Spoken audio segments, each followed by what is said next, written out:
Magandang araw po Sir Cabonegro. Ang ibabahagi ko pong kwento ay karanasan ko noong high school pa lamang ako.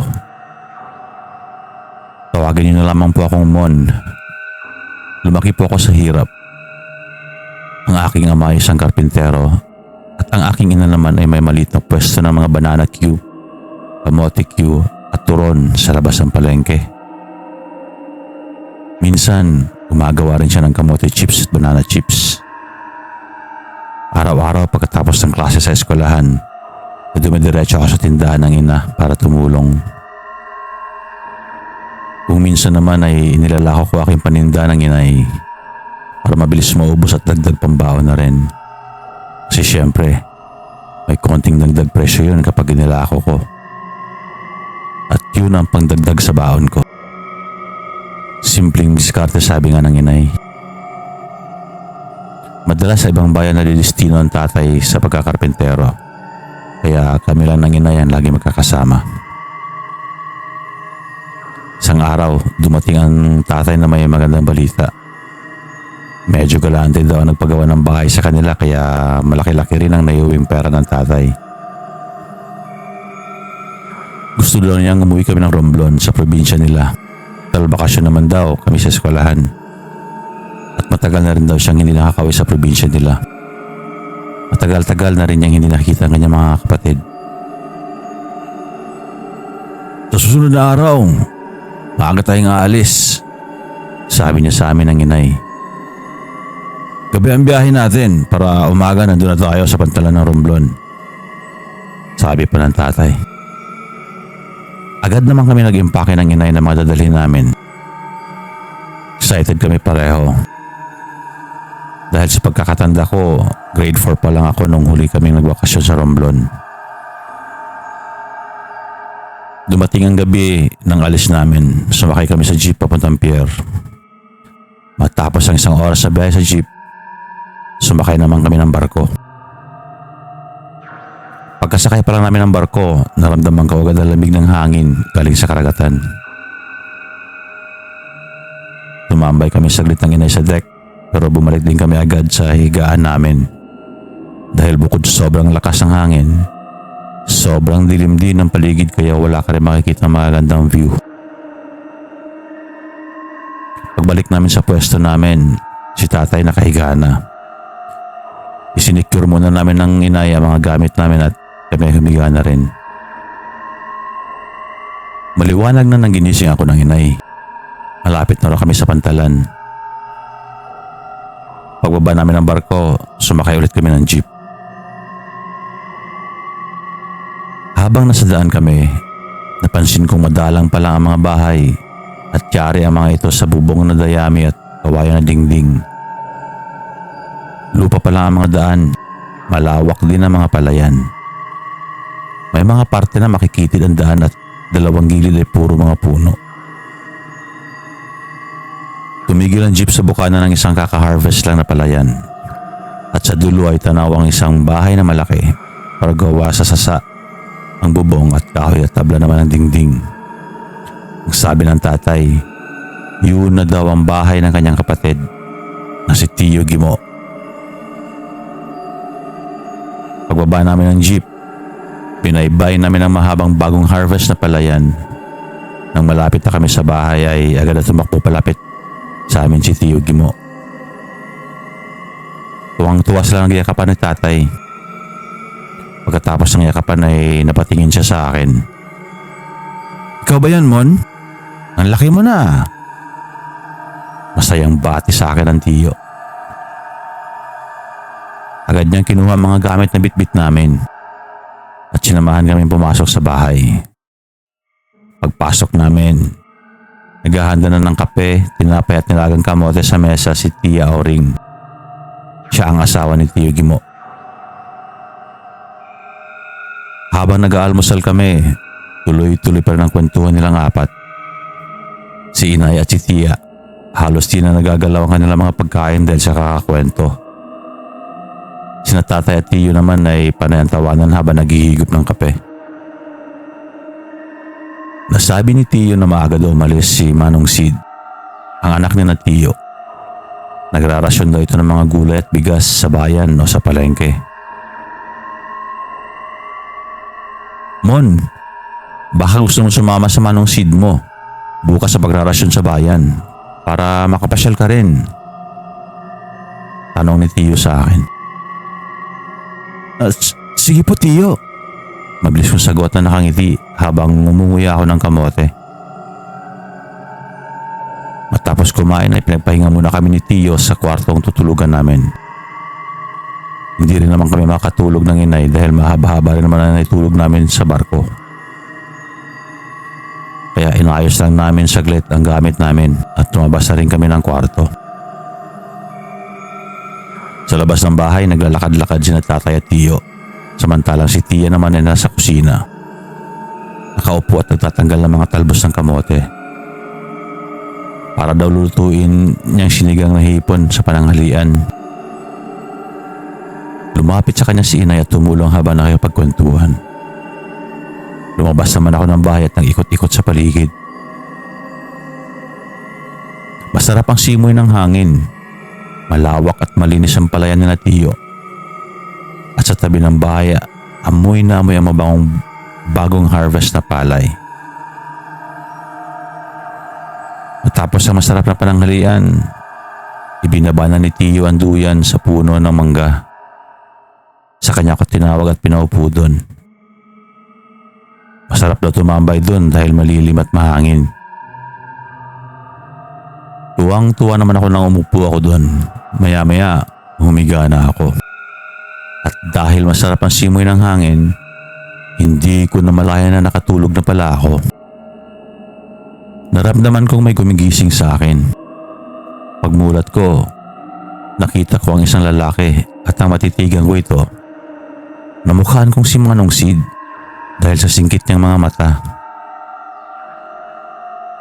Napabalikwas ako ng bangon sa duyan.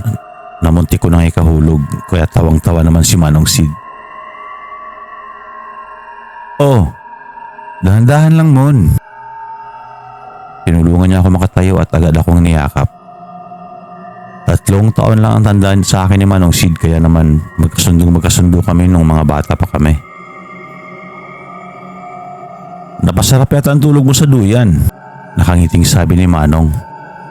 Pagtingin ko sa paligid, medyo nagdidilim na nga. Napakamot na lang ako sa ulo ko. 5:00 pa daw siya dumating pero nung nakita daw niya na masarap ang tulog ko, ay hindi na niya muna ako ginising kanina, sabi ni Manong Sid. Pasok ka tayo sa loob ng bahay at pinapatawag ka na ni nanay. Kakain na daw tayo ng hapunan. Matapos ang hapunan, tumambay kami sa beranda. Sina Tatay at Tiyo ay umiinom ng kape habang nagkukwentuhan sa gilid ng beranda. Samantalang sina Inay at Tia naman ay magkatulong sa pagliligpit ng pinagkainan. Siyempre, kasama na rin doon ang kwentuhan. Kami naman ni Manong ay walang tigil din sa tawanan. Kinuwento rin ni Manong ang mga ginagawa niya at mga pinupuntahan sa pagrarasyon sa bayan. Ayon kay Manong Sid, umalis siya ng bahay ng 5:00 para ipag-pick up ang mga gulay sa mga katabing palayan ng mga kaibigan ni Tiyo gamit ang kanilang lumang truck.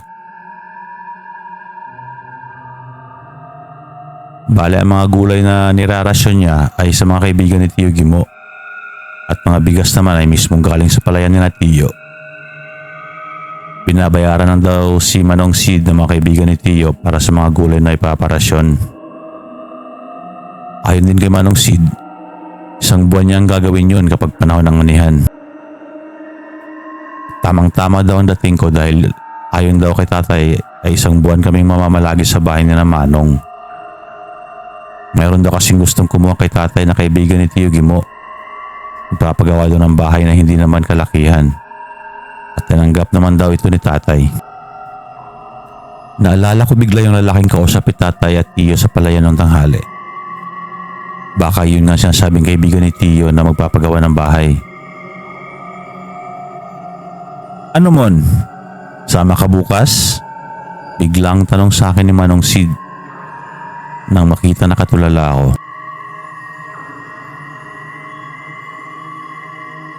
Oo, Manong. Yun ang mabilis kong sagot. Pas 4:30 pa lang ng umaga, gumagayak na kami ni Manong sa pag-aalis. At dahil maaga pa, nagkape lang muna kami bago umalis. Pinagbaon na lang kami ng almusal ni Tia. Dahil sa karinderya naman daw ang tanghalian ni Manong Sid. Wala pang alas 5 ng umaga, binabaybay na namin ang makitid at mapunong daan palabas ng baryo ni Tio Gimo. Damang-dama ko ang malamig at sariwang simoy ng hangin. Ibang iba talaga kapag nasa probinsya ka.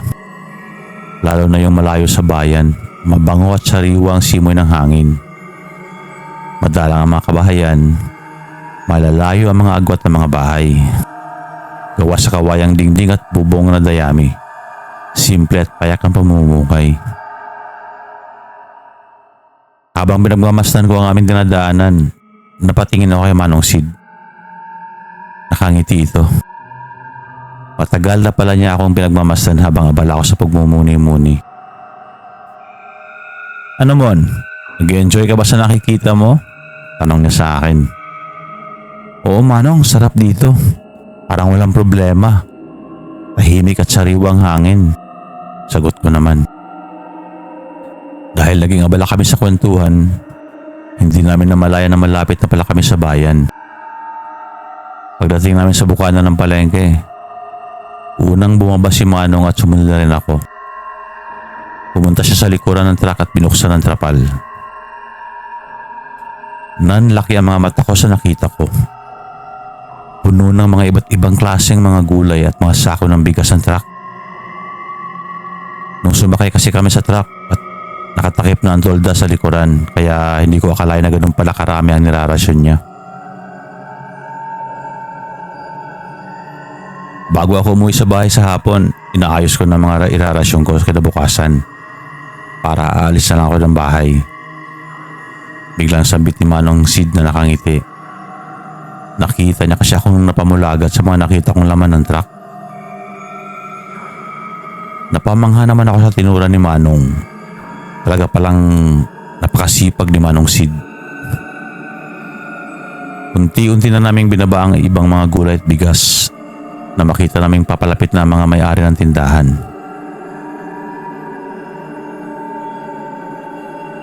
Napansin kong hindi ibinaba lahat ng laman ng truck, kaya nagtanong ako, Manong, hindi ba natin ibababa lahat? Hindi, sagot ni Manong Sid. Yung iba kasi dadalhin natin sa mga maliliit na baryo na may mga tindahan. Napatango na lang ako sa sinabi ni Manong. Pagkatapos namin magbaba ng ibang mga gulay at bigas, ay umalis na rin kami. Pagdating namin sa isang bakanting lote, itinigil ni Manong ang makina. Mag-almusal muna tayo mon, nagugutom na ako, sabi ni Manong Sid. Napansin ko namang medyo tirik na rin ang araw. Bumaba kami ng truck at umupo sa gilid ng puno ng mangga. Pagbukas pa lang ni Manong ng baon namin, nakaramdam na rin agad ako ng gutom. Paano ba namang hindi ang pinabaon sa amin ni Tia Oreng ay bagong harvest na bigas na isinaing at nakabalot sa dahon ng saging. May kasamang itlog na pula, kamatis, tinapa at pahong mangga na dala pa ng namin galing Batangas. Tapos may maliit na termos na puno ng kape. Sino ba naman ang hindi magugutom sa ganong pagkain, di ba? Mabilis naming naubos ang baon namin. Nagpahinga muna kami at nagkwentuhan sa sobrang busog. Nang medyo nawala ng bigat ang tiyan namin, muli naming binagtas ang daan papunta naman sa mga maliliit na baryo. Siguro mga 4 na baryo pa ang pupuntahan namin noong araw na yon. Pasado alas 5 na makauwi kami sa bahay ng Tiyo. Pagdating sa bahay, masaya kong ikinuwento kina tatay at inay ang mga mangyayari. Nakakapagod pero masaya. Maaga ako nakatulog sa gabi. Siguro dahil na rin sa pagod. Araw-araw, ganun ang ginagawa namin sa loob ng halos isang buwan. Pero nung huling araw ng aming pagrarasyon, may kakaibang nangyari. Matapos namin ma-deliver lahat sa palengke at sa 4 na maliliit na baryo, nakita ko may natira pang ilang mga gulay at sako ng bigas. Manong, meron pa yata tayong hindi napuntahan kasi may tira pang ilang gulay at sako ng bigas. May inilabas sa papel si Manong mula sa bulsa ng pantalon niya. May nakasulat na address. May nakausap kasi ako kahapon sa palengke. Isang matanda. May maliit na tindahan doon siya sa baryo nila. Nakiusap siya na magbagsak ako doon ng ilang mga gulay at bigas para hindi na siya pupunta ng bayan. At doon natin dadalhin ang mga natirang gulay at bigas. Sabi ni Manong Sid. Sinabi naman niya kung paano tayo pumunta doon. Kung maliligaw man tayo, pwede naman tayo magtanong-tanong sa mga bahay na madadaanan natin. Dugtong pa na sabi ni Manong Sid. At tumango na lang ako. Tara, at baka gabi na tayo sa daan, sabi niya.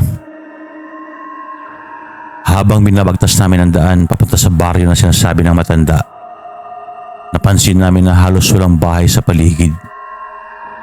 Puro lang mga puno ng saging. Natataas sa talahib at maputik na daan.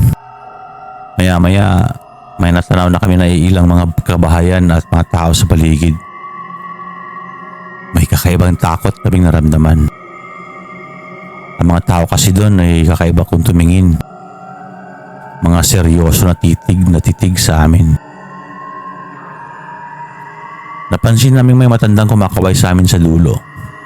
Parang sinasabing dito ang tindahan ko. Dito niyo dalhin. Nasabi naman ni Manong na parang yun na yung matandang babae na nakausap niya sa palengke kahapon. Pero dahil masikip ang daan papunta sa kinatatayuan ng babae, ay huminto na kami at bumaba. Sa totoo lang, Sir Cab, grabe ang kilabot na naramdaman namin ng oras na bumaba kami ng truck. Palalim kasi ang tingin sa amin ng mga tao sa paligid. Pagpunta namin ni Manong sa likod ng truck, may lumapit sa amin na isang matandang babae. Bakit kayo nagpunta dito? Hindi ligtas ang lugar na ito para sa inyo. Mas lalo kaming kinabahan sa sinabi ng matanda. Kaya mabilis naming hinakot ang mga tirang gulay at bigas papunta sa tindahan ng matandang kumakaway. Matapos ay madala lahat sa tindahan ay mabilis na kaming naglakad pabalik sa truck. Habang naglalakad kami, biglang may lumapit sa akin na isang matandang babae. Isak ang isang mata, payat, kulubot ang mga balat. Lubog ang pisngi at buhaghag ang mahaba at puro puting buhok.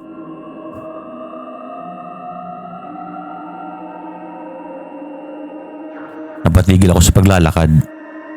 Para kasi akong nanigas sa kinatatayuan ko. Bigla akong hinila ni Manong Sid pabalik sa truck. Pero bago pa kami makasakay ulit sa truck, lumapit muli sa amin yung matandang babae na unang lumapit sa amin pagkarating namin. Bilisan nyo! Malapit ng dumilim. Umalis na kayo at huwag na kayong babalik dito. Mabilis kaming sumakay sa truck at dali-daling pinaandar ni Manong Sid. Wala kaming imik pareho. Habang binabagtas namin ang daan palabas ng liblib ng baryong yun. Nang karating kami sa bayan, nakita namin may mga nakakabit ng mga makukulay na ilaw sa bakanteng lote.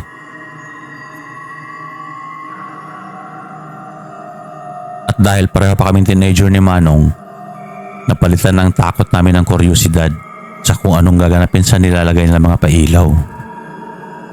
Siyempre, bumaba kami ni Manong at nakiusyoso. Sabi ng isang lalaki na nanonood din sa pagkabit ng ilaw, mayroon daw sayawang magaganap ng gabing yun. Para namang biglang nanginginig ang mga mata ni Manong na marinig ang sinabi ng lalaki. Mon, Manood muna tayo bago umuwi. Pero nung oras na yon, parang mas gusto ko pa magpahinga na lang muna. Kaya sabi ko kay Manong na siya na lang manood. Uuwi na lang ako, Manong. Sigurado ka? Tanong niya sa akin. Oo, Manong. Hindi rin kasi ako mahilig sa mga ganyang sayawan. Sagot ko naman. Sige, ihatid na lang kita saka ako babalik. Sumakay na ulit kami ng truck.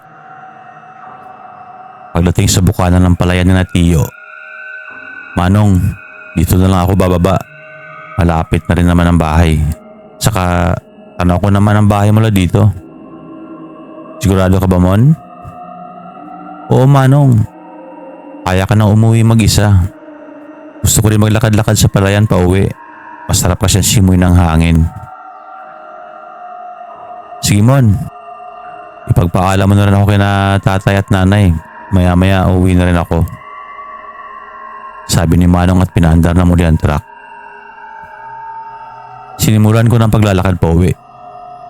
Medyo dumidilim na rin pero dahil kakaharvest na ng mga palay kaya naman malinis ang daan.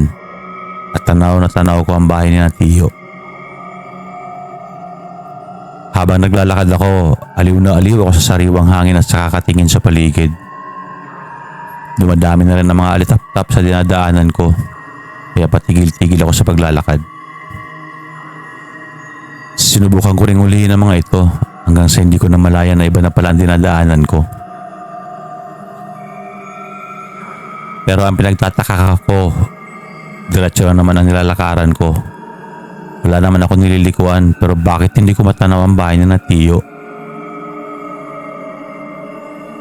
Kahit madilim na ang daan, dapat matatanaw ko pa rin ang ilaw ng bahay ni na Tiyo. Pero nung oras na yon, buong paligid ko ay madilim.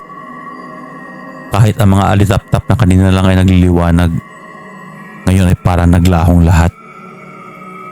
At dahil sa sobrang dilim ng daan, kinakapa ko na at hinahawi ang dinadaanan ko. Paglakad ko muli, bigla akong bumangga sa parang puno ng saging. Dahil nakapak kong makinis ang katawan ng puno, kaya alam kong puno ito ng saging. Pag-atras ko, nabangga na naman ako sa puno. Pagliko ko, nabangga na naman ulit ako sa puno. At sasabante ang ginagawa ko, pero palagi akong bumabangga sa puno ng saging. Pagtingin ko sa langit, wala rin mga bituin. Para mga malalapad lang na dahon ng saging na aninag ko. Nagtataka ako. Paano nagkaroon ng mga puno ng saging sa daan? Isamantalang puro palayan naman ang nadadaanan pa uwi kina Tiyo. At isa pa, kaka-harvest lang mga palay kaya alam kong malinis sa mga daan. Sobrang takot na nararamdaman ko nung oras na yon. Pakiramdam mo kasi ilang oras na ako sa ganong sitwasyon. Dasal na lang ako ng dasal. Paglakad ko ulit, may natapakan akong parang sanga. Dahan-dahan akong umupo at kinuha ko ang ito. Ginawa ko ang baston at pinanghahawi ko sa daan para hindi na ako mabangga sa puno. Bigla kong naalala ang sabi ni tatay. Kapag daw naliligaw, dapat daw baligtarin ang suot na damit. Kaya naman mabilis ako umupo ulit at binaligtad ko ang damit ko. Habang binabaliktad ko ang damit ko, dasal pa rin ako ng dasal. Humingi rin ako ng tulong kay Patrong San Roque, ang patron ng aming bayan sa Batangas. Paghubad ko ng damit ko, biglang lumiwanag yung suot kong rosaryo na mag-green. Yung glow in the dark. Noon ko lang naalala, lagi ko nga palang suot yung rosaryong green na yun. Nabigay pa sa akin ng inay. Hinawakan ko ng mahigpit ang rosaryo at taimtim ako nagdasal. Pagkasuot ko muli na nakbaligtad na damit, pinagpatuloy ko ng aking paglalakad. Kahit takot na takot pa rin ako. Lalo akong natakot at kinabahan nang maramdaman kong parang lumalakas ang hangin sa itaas ng mga puno.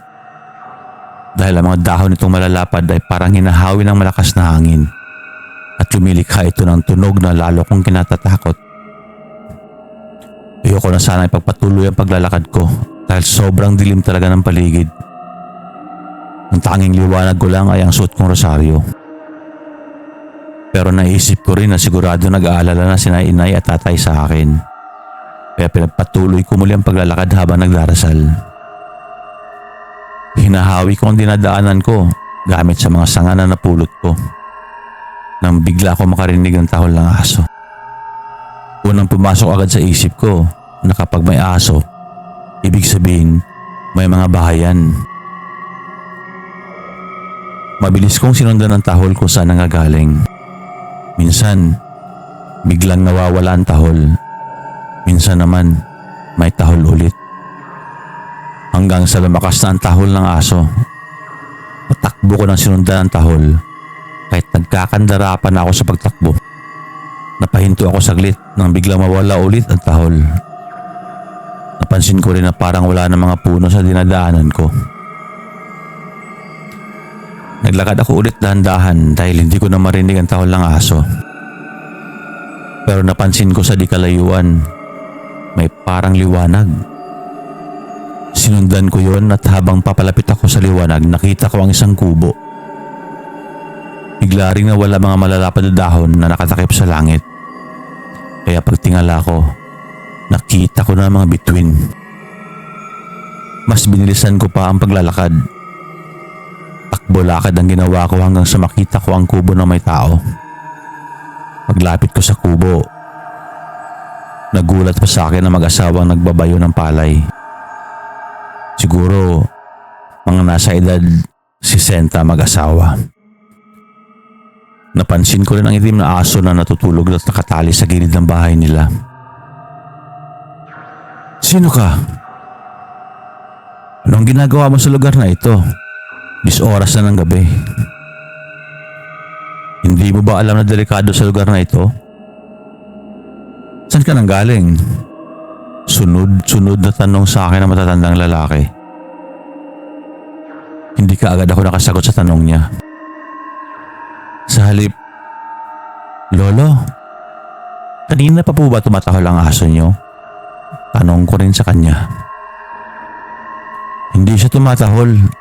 Mahimbing siyang natutulog kanina pa. Sagot ng matandang babae. Nagulat ako sa sinabi ng matanda. Kasi po Lola, kanina nakarinig po ako ng tahol ng aso. Tapos sinundan ko po. Kaya po ako nakarating dito sa bahay niyo. Nagkatingin na ng mag-asawa.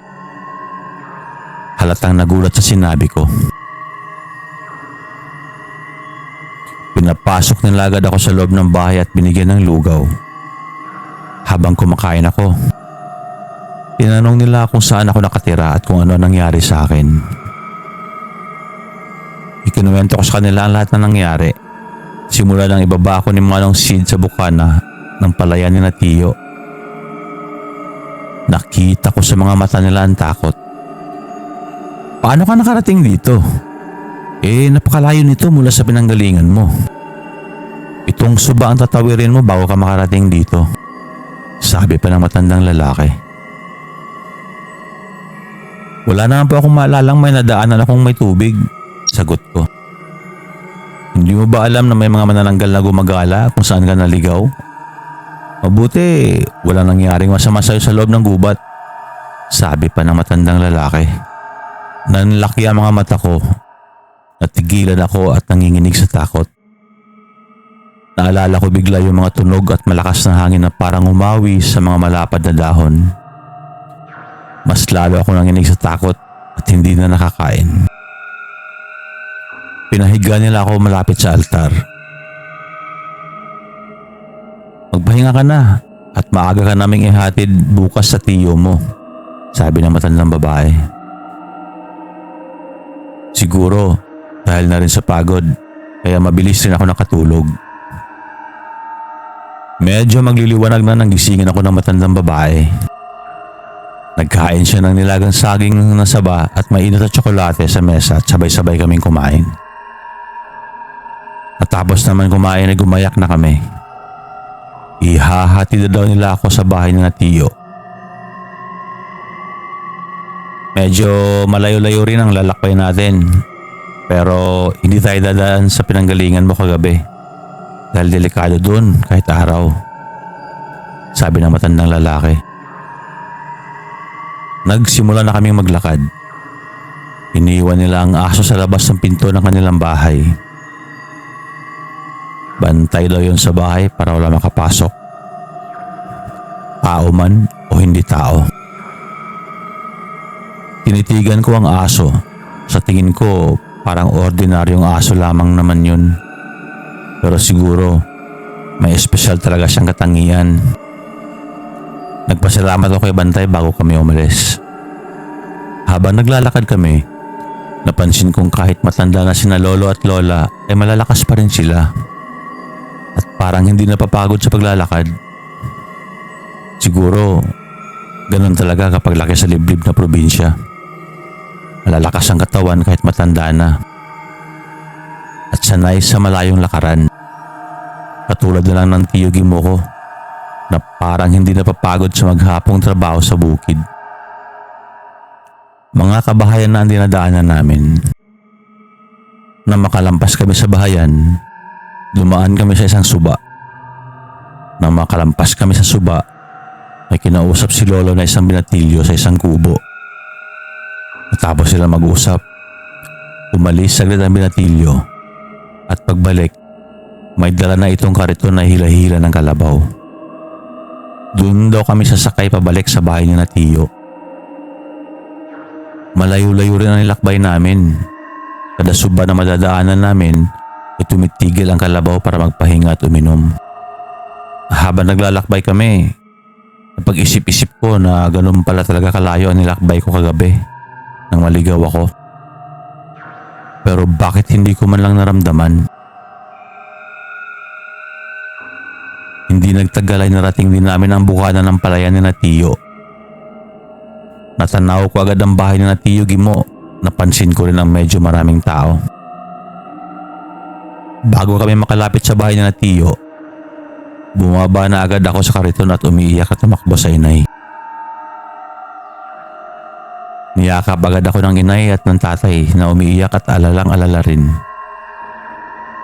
Sunod-sunod ang tanong nila kung ano nangyari sa akin. Matapos nila akong yakapin ay mabilis na tumakbo palapit sa akin si Manong Sid. Iyak din siya ng iyak at panay ang hingi ng tawad. Abot-abot din ang kanyang pagsisisi. Dapat daw ay hindi niya ako iniwan mag-isa sa palayan. Matapos ang iyakan, nakita kong kausap niya ng tatay at inay, tiya at tiyo ang dalawang matandang tumulong sa akin. Ikinuwento nila ang lahat. Narinig ko sa matandang lalaki na binalikan daw ako na manananggal sa kubo nila kagabi habang mahimbing ako natutulog. Pero dahil may pangontra naman sila, kaya napaalis din nila ang manananggal. Bumalik yung takot sa dibdib ko. Maya-maya, nagpaalam na ang dalawang matanda. Abot-abot ang pasasalamat ni Inay sa matandang mag-asawa. Bago sila umalis, binigyan sila ng Tiyo Gimo ng 2 sakong bigas at mga gulay. Lumapit sila sa akin at nagpaalam. Binilinan din nila ako na huwag ko daw alisin sa katawan ko ang rosaryong umiilaw dahil yun daw ang gabay ko. May binigay sila kay Tiyo Gimo na pangontra para daw hindi ako balikan naman nananggal. Pagkatapos ay umalis na sila.